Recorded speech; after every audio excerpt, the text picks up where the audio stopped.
શ્યામભાઈ પાતળા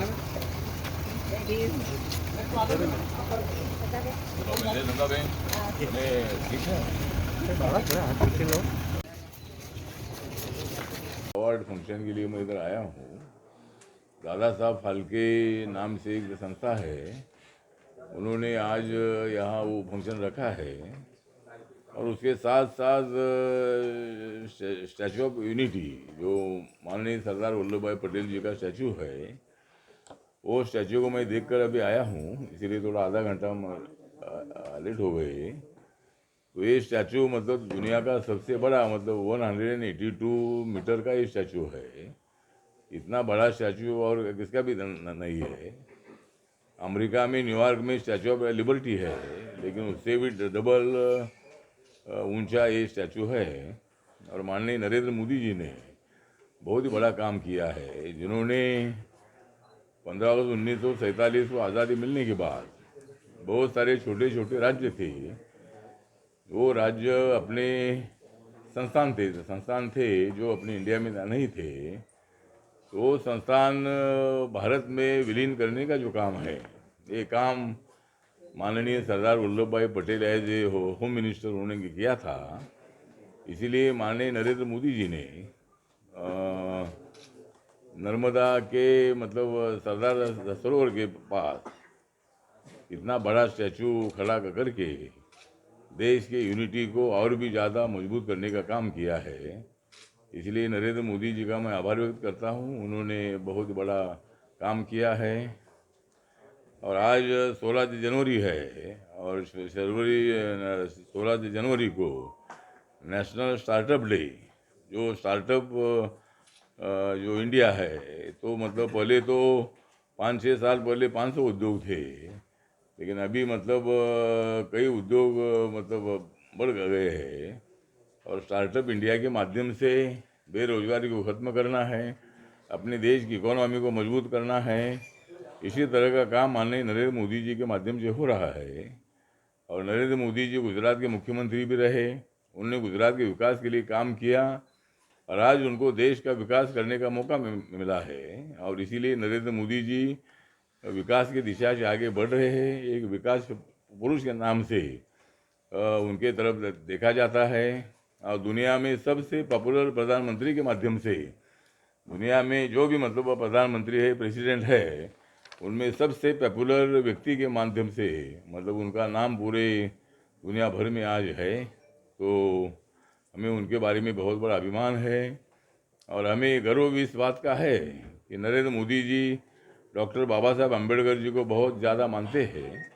बाबा साहब अम्बेडकर जी के संविधान को मतलब मजबूत करने का काम कर रहे हैं। दलितों का जो आरक्षण है उसको कभी भी मतलब धक्का नहीं लगाने का काम कर रहे हैं। तो इसीलिए मतलब देश का संविधान ये सरकार बदलेगी, दलितों का आरक्षण ये सरकार हटाएगी। इसी तरह का बकवास, इसी तरह का गलत प्रचार जो है, ये प्रचार विरोधी दलों के माध्यम से, कांग्रेस और विरोधी दलों के माध्यम से हो रहा है। उसमें मतलब हमारा कहना, दलितों को मेरा आह्वान है कि नरेंद्र मोदी जी दलितों के मित्र है, दलितों के लिए काम करने वाले नेता है। और आप लोगों ने देखा है, और वो मतलब बाबा साहब को तो मानते हैं, लेकिन गौतम बुद्ध को बहुत ज़्यादा मानते हैं। और जब वो यहाँ के गुजरात के मुख्यमंत्री थे, तब उनके जो सीएम का बंगला था, वहाँ एक बुद्ध की मूर्ति मतलब उसके अंदर जब हम एंट्री करते थे तो वहाँ बुद्ध की मूर्ति अपने को नज़र आती थी। अभी भी वो बुद्ध की मूर्ति है। गांधी नगर के मतलब मंत्रालय के बाहर भी गौतम बुद्ध की मूर्ति है। तो इसी तरह कहने का मतलब ये है कि शांति की दिशा से नरेंद्र मोदी जी जाना चाहते हैं। जो पाटीदार के कम्युनिटी का जो विषय था, तो किसको विषय में लेना है या नहीं लेना है, वो अधिकार हमारे मंत्रालय ने मतलब राज्यों को दे दिया है। और इसके लिए हमने संविधान में संशोधन में हमने किया है और वो अधिकार राज्यों को दिया है। तो गुजरात राज्य सरकार को मेरा निवेदन है कि पाटीदार कम्युनिटी को ओबीसी में लेने का निर्णय जल्दी जल्दी ले, उसको हमारा पूरा समर्थन है। संजय राउत तो राकेश टिकैत को बहुत बार मिले हैं, मतलब संजय राउत का मिलने का ही काम है। जो हमारे विरोधी है उनको मिलने का काम ही वो करते हैं। अभी गुजरात में कांग्रेस के साथ वो जाने वाले थे, लेकिन कांग्रेस ने साफ मना कर दिया और कांग्रेस ने अपनी लिस्ट अनाउंस की है। राकेश टिकैत ने अनाउंस किया है कि चुनाव लड़ना हमारा काम नहीं है, किसानों की समस्या हल करने के लिए आंदोलन करना ही हमारा काम है। तो राकेश टिकैत ने हम चुनाव नहीं लड़ेंगे इसी तरह का स्टैंड लिया है, तो महाराष्ट्र के बाहर कोई शिवसेना को पूछते नहीं है। तो इसीलिए राकेश टिकैत को मिलने से कोई शिवसेना को बिल्कुल फायदा होगा नहीं और वो मिलने में कोई दम नहीं है। अपने कैंडिडेट को लड़ाने जा रही है और आरपीआई बीजेपी को आगे बढ़ाने जा रही है। तो इसीलिए अगर वो मतलब अगर सीट लड़ते तो वहाँ कोई शिवसेना ने इसके पहले भी सीटें लड़ी थी, 2017 में भी शिवसेना ने कुछ सीटें लड़ी थी, लेकिन उनका पूरा डिपॉजिट भी पूरा चला गया था। तो शिवसेना वहाँ यूपी में लड़ने से कोई हमें नुकसान नहीं है। नेता के घर दलित लोग बहुत बार खाना खाते भी है, लेकिन जो अभी आपने देखा है कि भाई बीजेपी के तरफ से ये कोशिश है कि भाई हम दलितों को मानते हैं और दलितों के बारे में हमारे मन में श्रद्धा है, सहानुभूति है, और इसीलिए दलितों के घर जाकर खाना खाने का जो एक्सपेरिमेंट है जातीय व्यवस्था कम करने के लिए वो बहुत बड़ा जरूरी है। और इसीलिए योगी आदित्यनाथ जी ने गोरखपुर में जाकर दलित के घर पर खाना खाया था। माननीय अमित शाह जी ने भी मतलब एक बार दलितों के मतलब खाना खाया था। तो ये बात सही है कि आपका जो कहना है कि भाई दलितों के घर खाना खाना, ये भी बात सही है, लेकिन दलितों को अपने घर में बुलाकर खाना का खिलाना ये भी मतलब बीजेपी ने करना चाहिए। कम्युनिटी के ज़्यादा के कैंडिडेट है, तो मतलब ओबीसी का पॉपुलेशन देश भर में 52% है ऐसा मानते हैं। जिस तरह कालेलकर आयोग का जो रिपोर्ट था उसके मुताबिक ओबीसी का पॉपुलेशन 52% मानते हैं, लेकिन ओबीसी की मांग है कि भाई हमारी पॉपुलेशन कम है या ज़्यादा है, इसके लिए जाति के आधार पर या ओबीसी का जो जनगणना है ये हमारी जाति के आधार पर होनी चाहिए। तो रिपब्लिकन पार्टी की भी मांग ये है कि खाली ओबीसी की नहीं, तो सभी जाति की जनगणना जाति के आधार पर हो, ताकि ब्राह्मण कितने हैं, ठाकुर कितने हैं, राजपूत कितने हैं, पाटीदार कितने हैं, ये जानकारी सभी देश को मिलेगी। तो इसीलिए आपका जो सवाल है कि भाई ओबीसी को ज़्यादा टिकट देने से बीजेपी को ज़्यादा फायदा होगा, और जो जिन्होंने पार्टी छोड़ी है उसका कोई नुकसान बीजेपी को होगा नहीं। बीजेपी ताकत से वहाँ लड़ेगी और नरेंद्र मोदी जी के नेतृत्व में एक बड़ी सफलता यहाँ बीजेपी को मिलेगी। 2017 में भी ऐसा ही वातावरण था, लेकिन बीजेपी को 312 सीटें मिली थी। तो इसीलिए 300 पार सीटें करने का जो ऐलान बीजेपी ने किया है उसके मुताबिक उनको 300 से ज़्यादा सीटें मिलेगी। पूरे गुजरात में खुले है प्रधानमंत्री मुद्रा योजना जो है, जो योजना 50,000 से लेकर 10 लाख तक लोन देती है। विदाउट गारंटी, विदाउट तारण ये लोन दिया जाता है। और इस मुद्रा योजना के अंतर्गत 15 से अभी तक कम से कम 32 करोड़ 35 लाख 62,000 32 करोड़ 35 लाख 62,000 इतने लोगों को मतलब लोन मिला है। और गुजरात में कम से कम 99 लाख 78,000 लोगों को लोन का फायदा हुआ है। प्रधानमंत्री उज्ज्वला योजना जो है, गैस सिलेंडर की योजना है, इस योजना के अंतर्गत मतलब 2016 से अभी तक कम से कम 8 करोड़ 8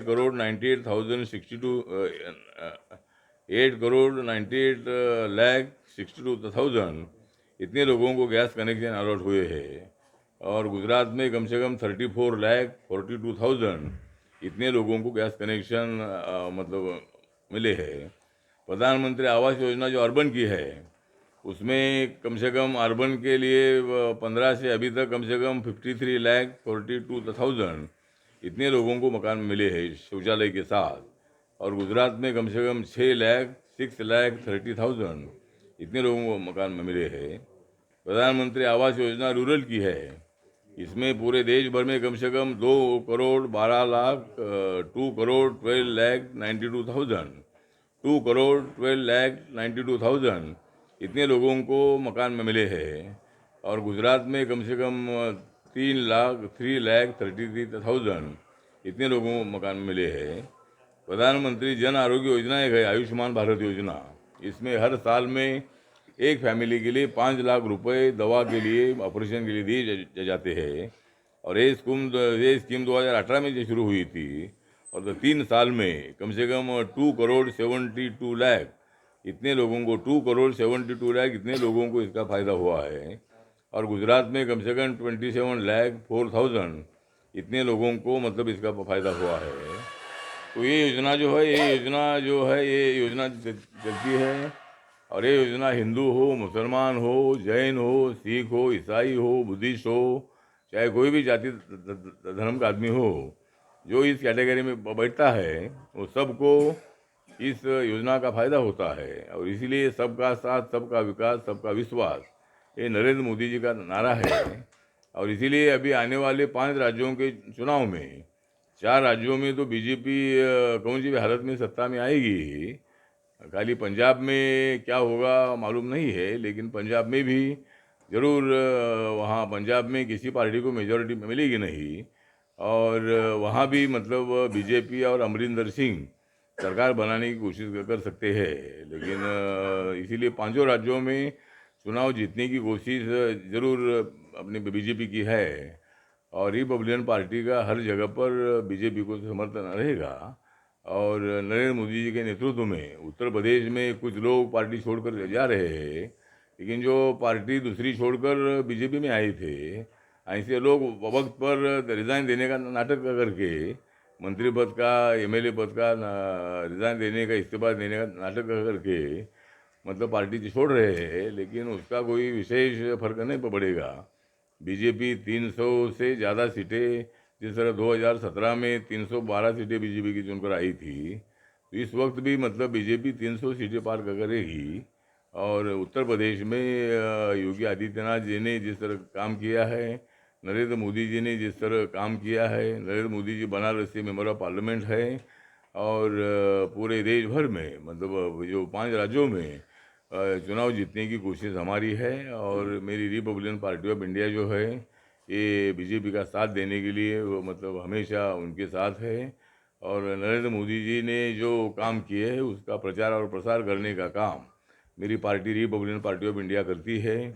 मेरी पार्टी गुजरात में भी हर ज़िले में मेरी पार्टी का यूनिट है। और पार्टी बढ़ाने की कोशिश भी हमारी है। हमारी पार्टी में चाहे किसी भी जाति का आदमी हो, हिंदू हो, मुसलमान हो, सिख हो, जैन हो, बुद्धिस्ट हो, कोई भी जाति धर्म का आदमी हो, सबको मतलब यहाँ मतलब न्याय देने का जो काम है, पार्टी में लेने का काम है, वो हमारे पार्टी का करती रहती है। और यहाँ जो पाटीदार का कम्युनिटी है, पाटीदार कम्युनिटी की मांग है कि भाई इनको ओबीसी में डालना चाहिए, तो रिपब्लिकन पार्टी उसका समर्थन ओबीसी में डालकर उनको रिजर्वेशन मिलना चाहिए। इसी तरह की भी हमारी पार्टी की सूचना है, मांग है। और उसके लिए ज़रूर मतलब हमारा मंत्रालय जो है, मंत्रालय उसके बारे में ज़रूर विचार करेगा। पाटीदार समाज के जो गरीब लोग हैं, ऐसे लोगों को आरक्षण मिलना चाहिए। इसी तरह की जो मांग पाटीदार कम्युनिटी की है, उसका आरपीआई का पूरा समर्थन है। और उनके लिए ज़रूर हम काम करेंगे। मेरा मंत्रालय जो है, मेरा मंत्रालय का 21-22 का बजट 1,26,239 करोड़ 1,26,239 करोड़ का था। अभी 1 फरवरी को बजट जो आएगा, इस बजट में भी हमारे मंत्रालय को मैक्सिमम मतलब पैसा देने का काम माननीय नरेंद्र मोदी जी और निर्मला सीतारमण जी करेंगे। और हमारा मंत्रालय सभी जातीय वर्गों को न्याय देने के लिए, शेड्यूल कास्ट है, ओबीसी है, दिव्यांगजन है, ओल्ड एज के लोग हैं, अनाथ लोग हैं, ऐसे लोगों को न्याय देने के लिए मेरा मंत्रालय काम करता है। और समाज के कम से कम 85% से ज़्यादा पॉपुलेशन मेरे मंत्रालय के अंतर्गत आती है। तो इसी तरह हमारी जो मंत्रालय जो है दिव्यांगजनों के लिए काम करता है। उनके लिए ईडीब कैंप हम हर साल लेते हैं। नरेंद्र मोदी जी के जन्म दिवस के अवसर पर एक बार बड़ौदा में और एक बार नवसारी में कैंप हुआ था, और उसमें कम से कम 10-15 हज़ार लोगों को साहित्य बांटा था। तो इसी तरह ईडीप कैंप के माध्यम से लाखों दिव्यांगजनों को मदद करने का काम हमारे मंत्रालय के माध्यम से होता है। ओल्ड एज होम हर ज़िले में देने का भी प्रस्ताव हम मंजूर करते हैं। शेड्यूल कास्ट के लिए जो आश्रम स्कूल होता है वो भी मतलब हम मंजूर करते हैं। वेंचर कैपिटल फंड नाम की एक स्कीम है, उसमें 20 लाख रुपए से लेकर 15 करोड़ तक 75% लोन हमारे मंत्रालय के माध्यम से मिलता है। और शेड्यूल कास्ट के नौजवानों को उद्योगपति बनाने का काम जो है ये भी हमारे मंत्रालय के माध्यम से होता है। ओवरसीज स्कॉलरशिप जो है ये इसमें कम से कम 70 लाख, 80 लाख, 90 लाख, 1 करोड़ जितना भी पैसा 4-5 साल के कोर्स को लगता है वो भी मतलब हमारे मंत्रालय की तरफ से हम देते हैं।